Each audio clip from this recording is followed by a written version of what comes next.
มาส่งเราเห็นภาษาเกี่ยวเขากูก็เขาอันตั้งเขาเดี๋ยวจะเล็บเห็นเอาความหลากหลายภาษาเกี่ยวกับนั้นในวิดีโอตอนนี้คุณเดียย้อนแนะนำหูสักหูหุบยาวมันเกี่ยวกับเรื่องลองหลากหลายความหลากและคือกุนเขเขาอีกหนึ่งก่อนค่ะเนาะเคอันเขาเดี๋ยวละถึงมาแล้วในหมายถึงเคหมายถึงคนเมืองเคอันยิบตื้อไว้กับตัวเคอันมีอยู่ในแผ่นดินซึ่งเมืองเคนั้นก้อยค่ะเนาะเมืองเคนั้นเป็นเมืองที่อันแผ่นดินกว้างใหญ่มีโหกนนำเลยบรรสุดในกำพานในคะเนาะโหกนเมืองเขาในปี2020ในล้านปองมันมีสูงถึงเฮง4 ปากล้านเลยกว่าเยอะคะเนาะเศร้าคือในเมืองเขนั้นซ้ำตั้งหมดมีอยู่56เศร้าคือเศร้าคือหมายหนึ่งอันโหกนนำเลยบรรสุดอันเป็นเศร้าคือใหญ่เลยบรรสุดนั้นเป็นเศร้าคือหันในคะเนาะมีหมอก92%ในคะเนาะและเป็นคืออันเขาเห็นเอาความรัดเขาอยู่เมื่อเร็วในเยอะค่ะกับนั้นในสองห้องว่าฮั่นยุในคะเนาะบอกว่าภาษาฮั่นในเยอะค่ะอันเลือนั้นซ้ำเป็น少数民族ในเขาห้องว่าเป็นเจ้าคืออ่อนในมี55เจ้าคือทั้งหมดที่มีอยู่หมอก8%ในคะเนาะใน55เจ้าคือในค่ะใน55เจ้าคือในก็ปาเจ้าคือแต่เขาอันมีอยู่ในเมืองเขนั้นเยอะค่ะเนาะเมืองเขนั้นเป็นเมืองที่อันขึ้นใหญ่ขึ้นกับกูปาไม้อันว่าที่เป็นภายป้ายมักมีภายเทคโนโลยีเนี่ยภายเครื่องจักรกุมเมียวเครื่องจักรเครื่องตื้อลองเครื่องนูห่มตั้งไหมหมอกมากหักโหตั้งกินตั้งยำกูสำเสนเปิงลัดอำไลไข่เอ็มจังอันยำก็มีอันลีก็ป้าฮิตออกมาในเมืองเขหลายขนาดขายถูกขายโป้ขายจอดตู้กำพากว่ากูตีกูเมืองค่ะเลือเซนันอัมกาเป็นป้าเมืองเจ้ามหาอำนาจเอ็นแห้งใหญ่ลงในกำพาในแทงเมืองหนึ่งขนาดอันนี้ก็เป็นเรื่องเล่าสู่เมืองเขตและกวนคือเขตเขากำในเข้ามาด้วยลองเป็นมาของตัวลิเขในกันค่ะลองลิเขในตีเจเมื่อลายเฮงปีก่อนอ่อนปนมานั้นตัวลิเขในยังกู้เอามาตีห่างพังคู่ของสภาวะเมื่อหนังตัวสัตว์ตัดแมงหมอกมาฆ่าโหต้นไม้ต้นดอกเสเฮ็ดเป็นมาตัวลิเขไว้ค่ะยังกู้เอาซึ่งหือในเปิงแตกมันพวกเขาเคยเตรียมมาต้นไม้ในเกาะเขาได้คิดหางมันให้เหมือนต้นไม้พวกเคยเตรียมมาก้นในเกาะคิดหางมันให้เหมือนก้นพวกเคยเตรียมมาล็อกหน้าในเกาะคิดหางมันให้เป็นล็อกเสพวกเคยว่ามือในเกาะคิดกว่าคิดมาให้เหมือนเจ้าหนังมือเสเคยเตรียมหมายถึงอันละในเกาะคิดกู้เอาหางอันนั้นเฮ็ดเป็นตัวลิเขาเสเสื้อตื้อกับสืบกันมาในขนอมือปั่นมือกูปอกปุ่นย้อนบอกว่ากูเตรียมเอาหางพังคู่ของกูสำเสนเปิงซึ่งนั้นมาแหละกับในปอมเมียวปองมันนำมามีโหปากโหเฮงโหหมื่นมันมาไหนหางพังตัวลิซึ่งก็นำขึ้นมามีโหปากโหเฮงโหหมื่นมันจอมเหมือนกันค่ะเนาะย้อนเบอร์ลองตั้งมันเป็นมาซึ่งนั่นแหละเฮ็ดเอาลิกเขนั้นมีตัวเมลิกมีตัวสลามันเหมือนหนังลิกไทยลิกมันอังกฤษกว่าซึ่งไหนค่ะเนาะลิกเข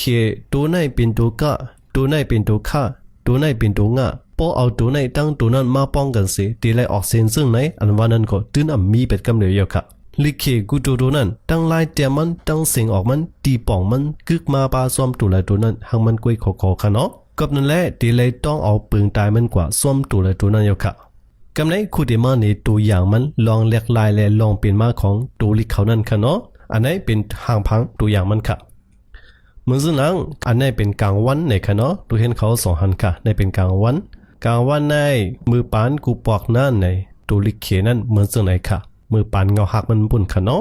ที่เป็นซึ่งไหนห่างพังกลางวันนั้นเป็นซึ่งไหนค่ะพวกเขาเคยเตรียมมากลางวันไหนเขาได้เตรียมซึ่งไหนค่ะเนาะสืบมาจอมหนังปานและปานนั่นในก็เขาขึ้นมีหลากหลายค่ะเนาะวายมาหลากหลายมาเป็นซึ่งไหนค่ะกลางวันนั้นค่ะเต็มปอมวนหลีที่ยาวอีกหนึ่งค่ะเนาะสืบมาแทงปานลื่นมาในก็ขึ้นมาหลากหลายเป็นซึ่งไหนค่ะห่างพังตัวลิเขานั้นค่ะเนาะถึงมายุคปานยามเมื่อเร็วในซ้ำหลากหลายมาเป็นตัวอันไหนค่ะแล้วก็ลิเขตัวไหนเป็นอันเจอตืออยู่วันเมื่อในค่ะเนาะอันไหนบอกว่ากลางวันในค่ะรื่อในค่ะเนาะอันไหนซ้ำเป็นหวยตาค่ะเนาะสองหันค่ะเปิดจากนั้นเขายังกู้ออกมาที่ห่างพังเจอในค่ะเนาะอันไหนเป็นหวยตาอันนี้เป็นต้นไม้อันไหนเป็นร้อยอันไหนเป็นม้าอันไหนเป็นมีดเป็นผ้าค่ะเนาะอันไหนซ้ำเป็นปลาอันไหนซ้ำเป็นผักตูเนี่ยค่ะอันไหนเป็นห่างพังมันค่ะเนาะกลางวันยังเป็นส่วนไหนมักตาก็เจอไหนค่ะตัวที่เขาเมื่อกูบอกนั่นเพราะว่าต้นไม้ในก็ที่เป็นส่วนไหนค่ะห่างพังตัวลิเขาค่ะเนาะวายมาก็สืบแหลกลายมาเป็นส่วนไหนวายมาแทงก็สืบแหลกลายมาเป็นส่วนไหนวายมาตัวถึงวันเมื่อไหนก็แหลกลายมาเป็นตัวไหนค่ะอันนี้บอกว่าต้นไม้ค่ะเนาะลิเขตัวไหนค่ะแล้วก็เหมือนส่วนหนังร้อยในก็ค่ะเนาะ เมื่อที่สามันปานเมื่อที่สามันเป็นส่วนไหนวายมาเรียกลายส่วนไหนวายมาเรียกลายส่วนไหนแล้วก็วันเมื่อในเรียกลายเป็นตัวไหนค่ะบอกว่าชั้นไหนค่ะเนาะมันส่วนไหนแล้วก็ลอยไหนค่ะมันส่วนมาในก็เมื่อกูบอกเป็นส่วนไหนค่ะเนาะมันส่วนหางมาค่ะเนาะส่วนสว่าเห็นหลิกเมื่อกูบอกได้ก็เต็มโปหยาบดันเมื่อเลี้ยวในค่ะเนาะยังบอกว่ามาในก็หางพังมันเหมือนมากกว่ากำซื้อค่ะสองเสือค่ะวายมาก็เรียกลายมาส่วนไหนค่ะเนาะวายมาปานลื่นในก็เรียกลายมาแทนส่วนไหนวายมาปานเมื่อเลี้ยวในก็เรียกลายเป็นตัวไหนค่ะ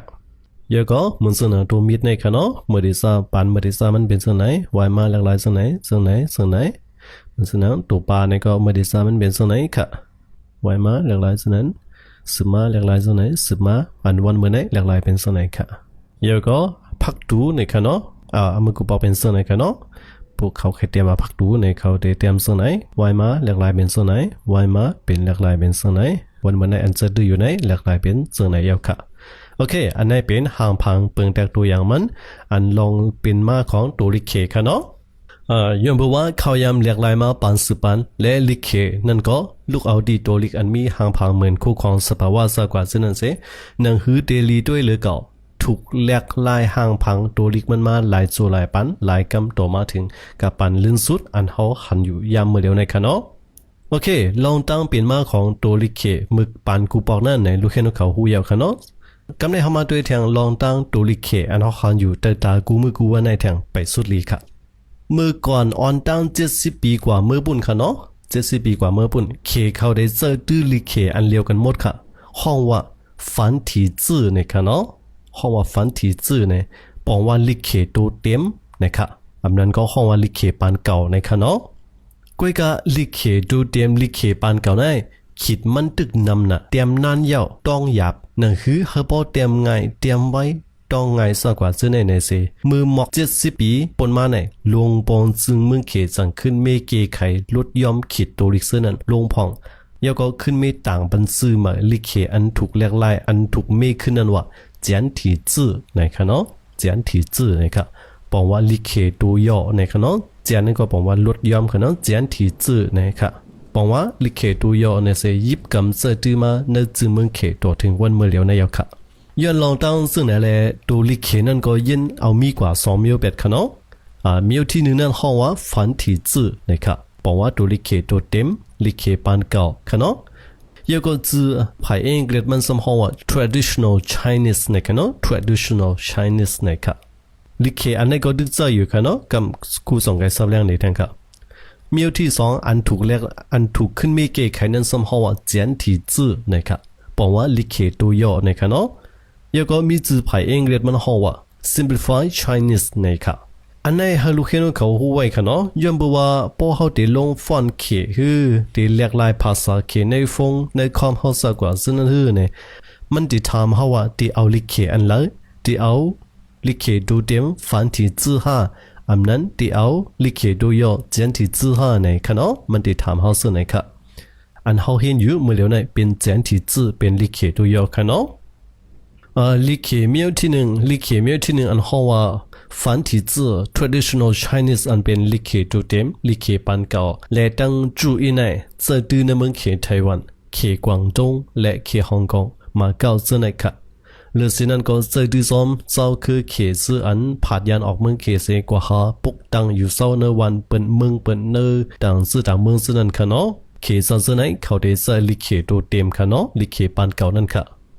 ลิเขมิวที่2อันห้องว่าเจียนที่จื้อ simplified Chinese อันเป็นลิเขตัวย่อลิเขปันมาในซ้ำเจอดื้อในเมืองเขเพียนลินใหญ่ปัดปืนในเมืองสิงคโปร์และเจอดื้อจอดตูตั้งกำผาค่ะเนาะในห้องเห็นในจันสอมในห้องสอนภาษากูซึ่งเมืองเจอนั้นก็อ่อนกันเจอดื้อลิเขตัวย่อและตั้งตัวพินอินมันเสสอนเห็นกันกว่ากูดีกูเมืองอยู่ยาวค่ะเนาะอันเขาเห็นกันอยู่ในก็เป็นอันในยาวค่ะเป็นลิเขตัวย่อในยาวค่ะและตั้งเสียงพินอินมันค่ะเนาะกำไรคุณจะมาในพาหางลิเขตัวเต็มและตัวย่อค่ะเนาะว่ามันเปิ่นกันซึ่งหือใน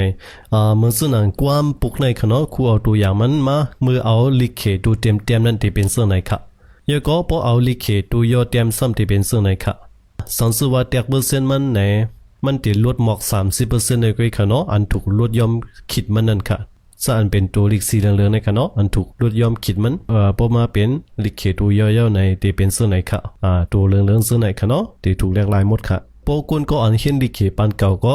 พอมาอ่านลิกเขตัวย่อก็เตรียมหูจักหมดค่ะเนาะคนเสื้ออันเห็นลิกเขตัวย่อก็พอกว่าอ่านลิกเขปันเก่าก็เตรียมอ่านเลยหมดค่ะเนาะแต่มีอยู่พองอันนำหูจักมันเลยว่าเปิงกันนำเตะๆค่ะก็เปิดซึ่งนั่นแหละเหมือนซึ่งนั่นความหนึ่งปลูกในก็รู้เห็นเขาได้ละหันเป็นซึ่งไหนค่ะที่มันซึ่งไหนกันเนาะอันถูกเกะไขมันก็จะเป็นสัตว์ตัวลิกซะอันเหลืองๆในค่ะเนาะหนึ่งตัวในตั้งยอมันนำดันหื้อในขีดมันยอมลงดันหื้อในหามาด้วยเปิงแตกตัวยามันซึ่งไหนค่ะเปิงแตกมันซึ่งไหนค่ะเนาะอันในลิกเขตัวเต็มเขาก็ว่าทิ้งในค่ะเนาะบอกว่าถอมนั่นค่ะปุ่มมายอมเป็นตัวยอมมันยาวในกึดอยู่หลายขีดไว้กึดอยู่5-6ขีดไว้ค่ะเนาะซึ่งนั่นค่ะอันนี้เจียนในก็ปุ่มมาเป็นตัวย่อๆเป็นซึ่งไหนค่ะอันนี้ซึ่งในมือไปยอมขีดมาได้เดมีอยู่เศร้าไปค่ะเนาะหมกในค่ะหมกเศร้าจะไหนค่ะปุ่มมายอมขีดมันยาวในกึดอีกไว้ค่ะเนาะซึ่งไหนเหมือนกันค่ะอันนี้เป็นผาหางเปิงแตกมันค่ะเนาะอันนี้ร่างในก็ปุ่มมาเป็นตัวย่อๆในกึดกันในไว้ค่ะเนาะอันนี้ตัวในก็กึดกันในไว้ค่ะอันนี้จงในก็กึดกันในไว้ค่ะอันนี้จวยเนี่ยก็กึดกันในกุยค่ะเนาะอันนี้จีเนี่ยต้องเนี่ยกึดกันในกุยค่ะอันนี้เกลือเนี่ยกึดกันในกุยค่ะเนาะ